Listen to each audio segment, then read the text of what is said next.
रत्नागिरी जिल्ह्यातील मतदान आटपल्यानंतर मतपेट्या ज्या आहेत त्या सध्या स्ट्रॉंग रूममध्ये दाखल झालेल्या पाहायला मिळत आहेत। रात्री उशिरा रत्नागिरी जिल्ह्यातील 4 नगर परिषद आणि 3 नगर पंचायतीमधील EVMच्या मतपेट्या ज्या आहेत त्या स्ट्रॉंग रूममध्ये दाखल झालेल्या पाहायला मिळत आहेत। रात्री उशिरा या मतपेट्या या स्ट्रॉंग रूममध्ये आणण्यात आलेल्या आहेत आणि सर्वच ठिकाणच्या मतदान यंत्राच्या स्ट्रॉंग रूमला 2 स्तरीय सुरक्षा चं कवच या ठिकाणी पाहायला मिळतं आहे।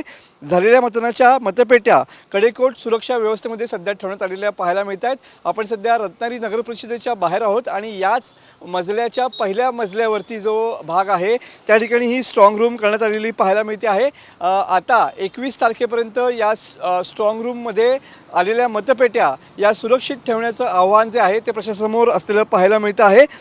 राज्य राखीव दल आणि स्थानिक पोलिसांचं कवच या स्ट्रॉंग रूमला असणार आहे। नगर परिषदेच्या पहिल्या मजल्यावर या स्ट्रॉंग रूम ही तयार करण्यात आलेली पाहायला मिळते आहे।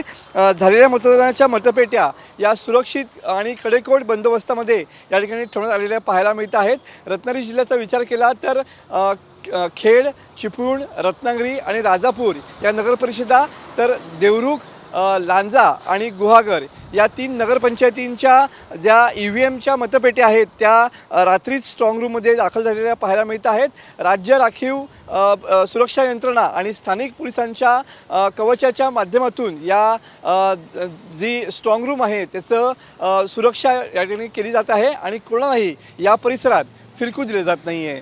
कॅमेरामन समित गजनेसह मनोज डेले, TV9 मराठी, रत्नागिरी।